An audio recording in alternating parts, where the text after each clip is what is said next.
नमस्कार। आज हम पढ़ेंगे बीए टेक्सटाइल साइंस के अंतर्गत selection of clothes. Textile science एक बहुत ही व्यापक, बहुत ही विस्तृत विषय है जिसके अंतर्गत हम कपड़े, रेशे, तंतु या तंतु से किस प्रकार से फैब्रिक यानी कि फाइबर से फैब्रिक कैसे बन रहा है, उस पर क्या क्या परिसज्जाएं हो रही हैं, वो सभी बातें, वो सभी प्रोसेसेस, सभी प्रक्रियाएं जो इसके इर्द गिर्द घूमती हैं, उन सभी को पढ़ते हैं, उसका अध्ययन करते हैं, उनको कवर करते हैं। आज जिस विषय के ऊपर हम चर्चा करेंगे वो है सिलेक्शन ऑफ क्लोथ्स, यानी कि वस्त्रों का चयन। हम कभी भी, हमारे पास बहुत अलग अलग तरीके के वस्त्र होते हैं।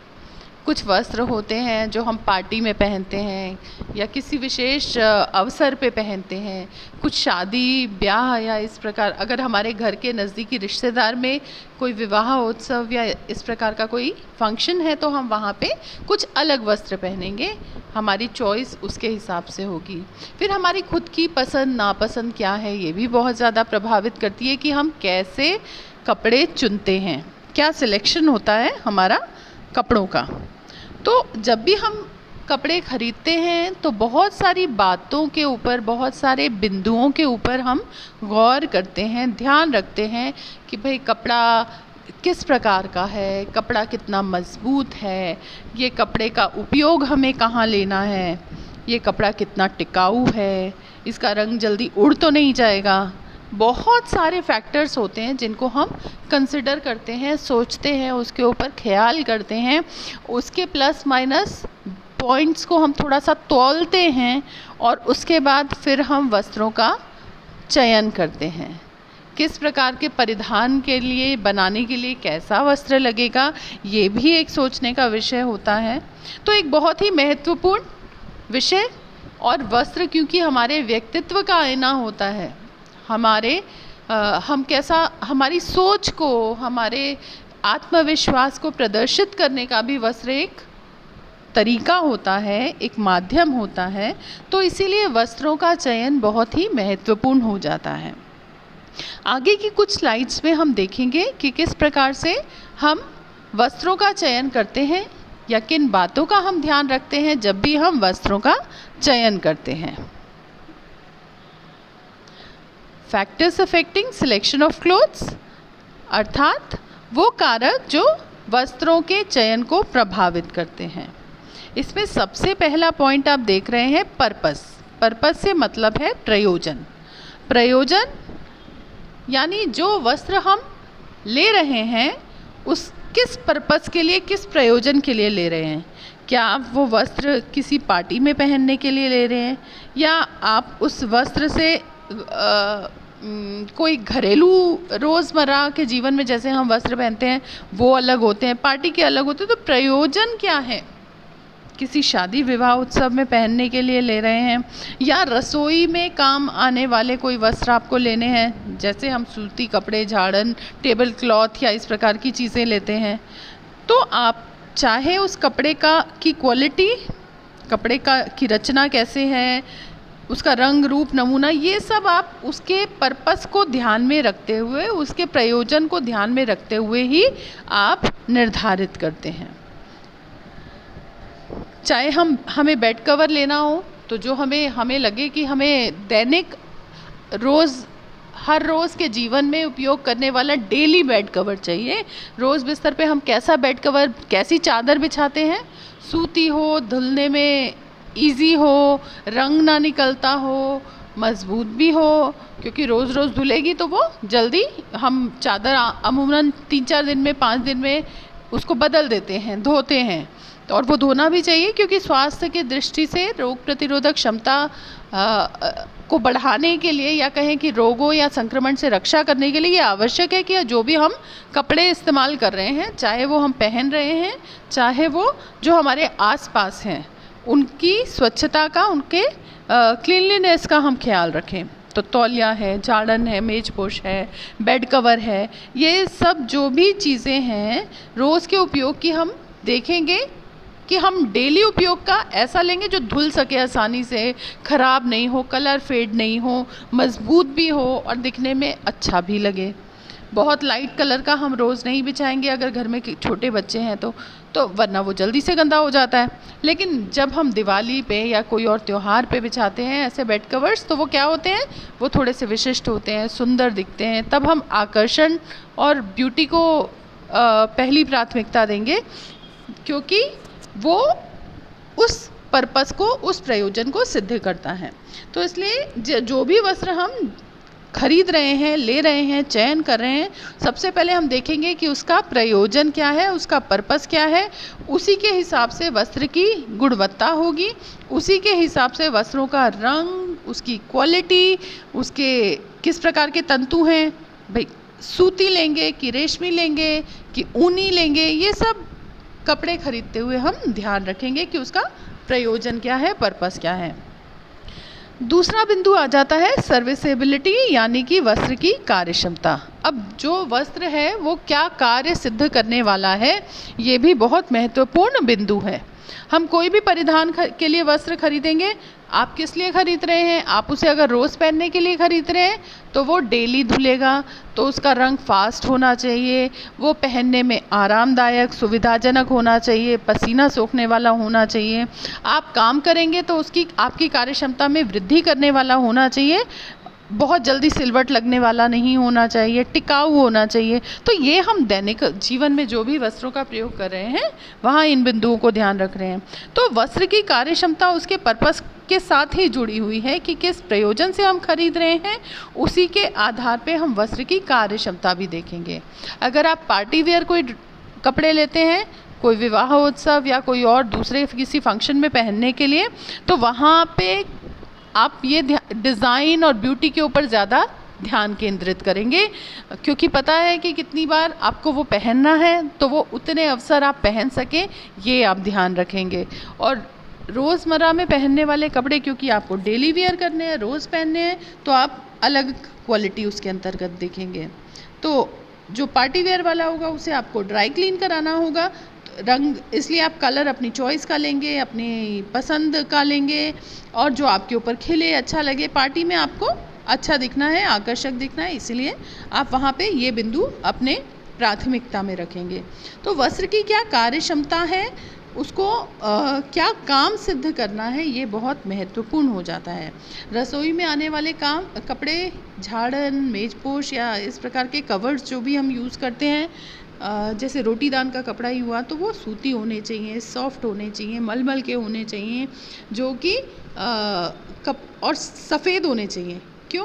क्योंकि किसी भी प्रकार का रंग नहीं हो उसमें, ताकि आप चपाती या खाना, भोजन इसमें जो भी रखेंगे, चपाती पूरी, तो वो कलर नहीं ग्रहण कर ले उसका।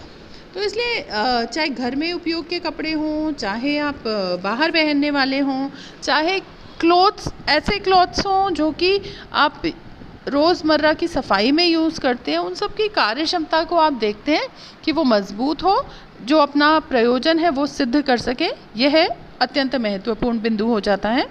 तीसरा पॉइंट आ जाता है ड्यूरेबिलिटी, से तात्पर्य है टिकाऊपन, कि कपड़ा कितना टिकाऊ है। आप कोई भी चीज़ किससे तुलना करते हैं कि वो मज़बूत है, टिकाऊ है कि नहीं, कितने टाइम चलेगा, ये महत्वपूर्ण बिंदु होता है जिसे आप देखते हैं कि कपड़े, आप ये नहीं कि आज ख़रीदा और वो कल फट गया तो ऐसा कपड़ा आप लेना पसंद नहीं करेंगे। तो इसलिए आप उसको सोचते हैं कि इतने टाइम ये सर्व करे अपना पर्पस, इसीलिए वो वस्त्र के अंतर्गत ड्यूरेबिलिटी या टिकाऊपन का होना बहुत ज़रूरी है। आप ये नहीं कर सकते कि हाँ वो मज़बूत नहीं हो, सिर्फ डिज़ाइन पसंद आ गया और आप ले लें, या कपड़ा पसंद आ गया, उसको ड्रेस आपको पसंद आ गई और आप ले लें, ऐसा नहीं होता। तो इसलिए ड्यूरेबिलिटी बहुत ज़्यादा इम्पॉर्टेंट फैक्टर है। और एक होता है वेयर रेजिस्टेंस भी, यानी कि आप कपड़ा पहनेंगे भी तो भी वो कुछ फटता है, कहीं से बगलों से वो जाता है, कोहनियों से वो थोड़ा सा रफ़ होता है, क्योंकि घर्षण होता है बार बार। तो आप देखते हैं स्पोर्ट्स में जो यूज़ करने वाले कपड़े होंगे, स्पोर्ट्स के खिलाड़ी जो परिधान पहनते हैं, तो वो उस प्रकार के होने चाहिए जो ज़्यादा टिकाऊ हों, रंग उनका टिका रहे और वॉशेबल हों, क्योंकि वो बहुत धुलेंगे। तो इन बिंदुओं का आप ध्यान रखते हैं। अगला बिंदु आता है beauty and attraction of clothes, यानी कि सुंदरता और आकर्षण। वस्त्र कितना सुंदर है, आकर्षक है, ये तो शायद बहुतों के लिए काफ़ी महत्वपूर्ण विषय हो जाता है कि वो कितना सुंदर दिखता है, कितना आकर्षक दिखता है। क्योंकि वस्त्र के जो सौंदर्यात्मक पक्ष होता है उसको हम पहले देखते हैं।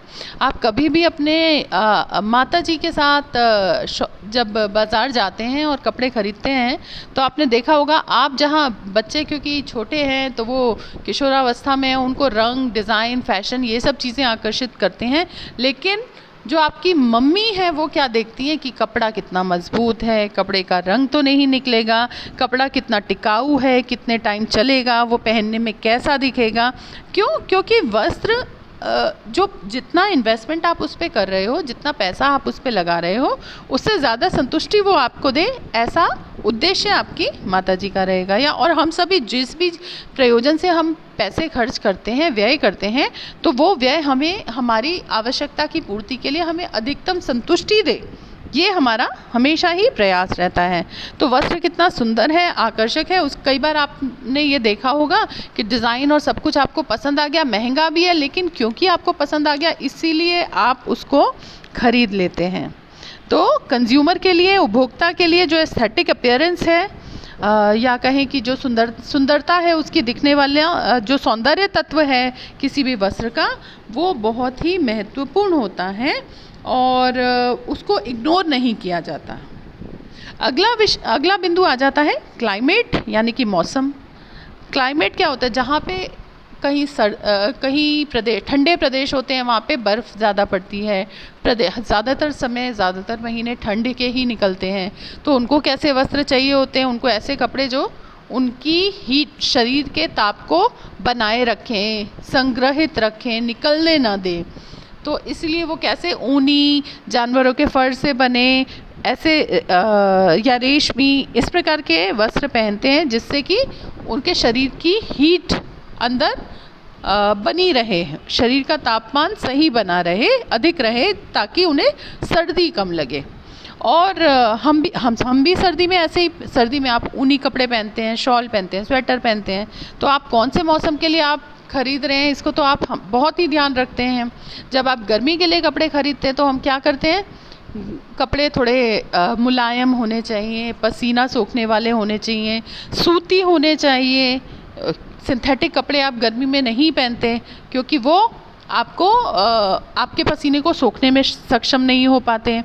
तो इसलिए कपड़े हमें गर्मी से, लू से, सर्दी से, इन सब चीज़ों से बचाते हैं। और वहीं जब बारिश का मौसम होता है, जब पता है कि बारिश कभी भी हो सकती है, तो आप कैसे कपड़े चुनते हैं कि अगर गीले हो भी गए तो वो जल्दी से सूख जाएं। तो उस टाइम आप मिक्स वाले कपड़े पहन सकते हैं, यानी कि सूती के साथ ब्लेंडेड वस्त्र पहन सकते हैं, जिसमें कि कोई और सिंथेटिक फाइबर का ब्लेंडिंग हो चुकी हो। ब्लेंडिंग क्या होती है? जिसमें कि दो या दो से अधिक प्रकार के फाइबर्स को, तंतुओं को, रेशों को एक साथ जोड़ के वस्त्र का निर्माण किया जा रहा है। तो इसमें तीनों जितने भी प्रकार के तंतु उसमें प्रयुक्त हो रहे हैं, उसके गुण उस वस्त्र में भी आ जाते हैं।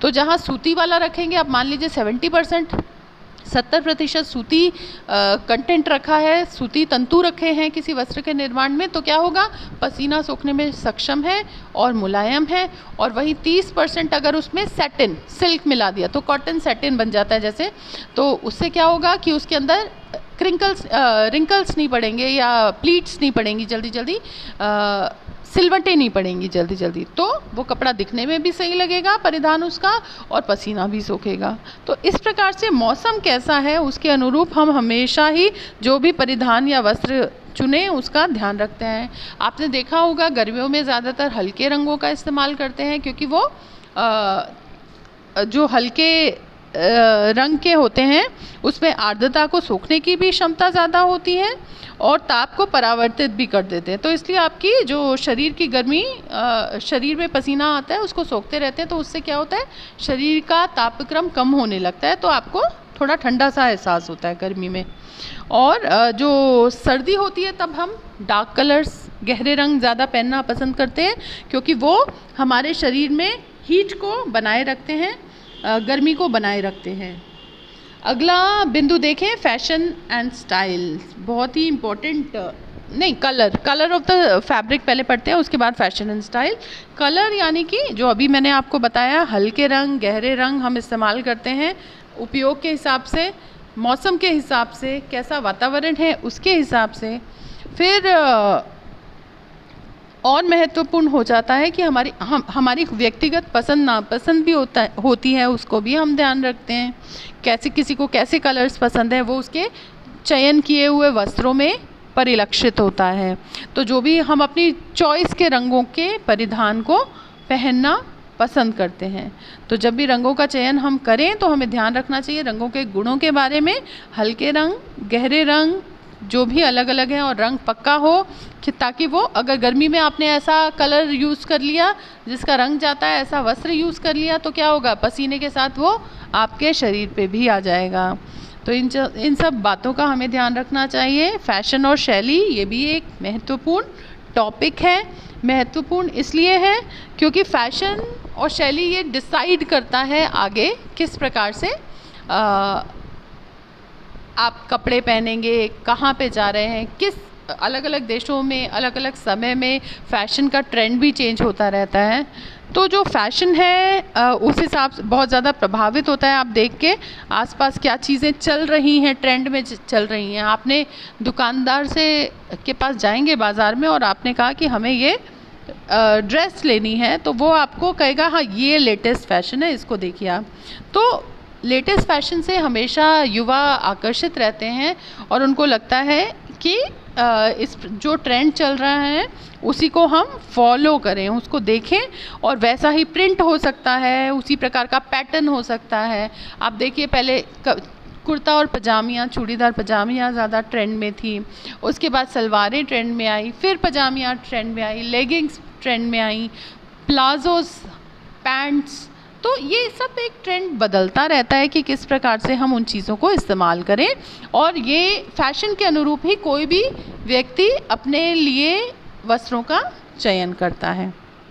आगे भी इसके बिंदु हैं जिन्हें हम अगली कक्षा में कंटिन्यू करेंगे। आज